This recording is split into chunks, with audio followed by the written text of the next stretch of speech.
नमस्कार, KP express में आपका स्वागत है। आपके साथ मैं अश्विनी। आइए देखते हैं आज के मुख्य समाचार। कर्नाटक उच्च न्यायालय ने पूर्व मंत्री रोशन बेग की संपत्ति जब्त करने का दिया आदेश। कर्नाटक के प्रसिद्ध दलित कवि और कार्यकर्ता सदालिंगय्या का निधन।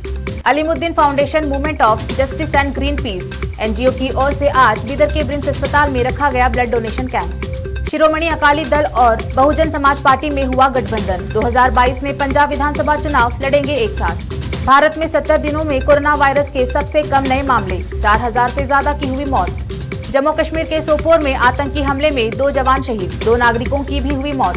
चीन की गासू मैराथन में खिलाड़ियों पर गिरी कुदरत की गाज, ठंड से 21 की मौत। चीन के गासू प्रांत में आयोजित क्रॉस कंट्री माउंटेन मैराथन के दौरान 21 धावकों की हो गई मौत। डेविड वार्नर ने कहा, राहुल द्रविड़ ने लगाई मैच विनर खिलाड़ियों की लाइन, पूरी तरह बदल गई टीम इंडिया।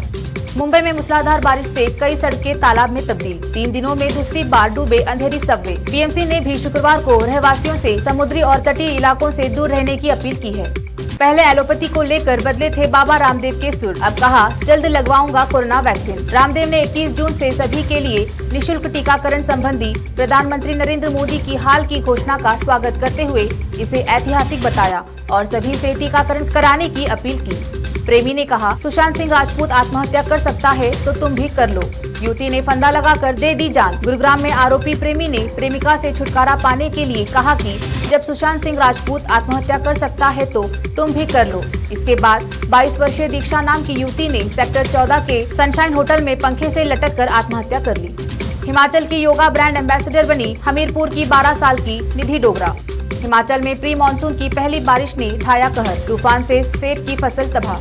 राम मंदिर निर्माण के लिए भक्तों ने खोला खजाना, ट्रस्ट ने कराई 500 करोड़ की एफडी। ट्रस्ट से मिली जानकारी के मुताबिक राम भक्तों ने लगभग 700 करोड़ रुपए की धनराशि समर्पित की है। इस भारी भरकम राशि में से ट्रस्ट ने स्टेट बैंक ऑफ इंडिया की अयोध्या ब्रांच में 500 करोड़ की एफडी भी कराई है। तेलंगाना में सत्तारूढ़ टीआरएस को झटका, पूर्व मंत्री राजेंद्र का विधायक पद से इस्तीफा, भाजपा में हो सकते हैं शामिल।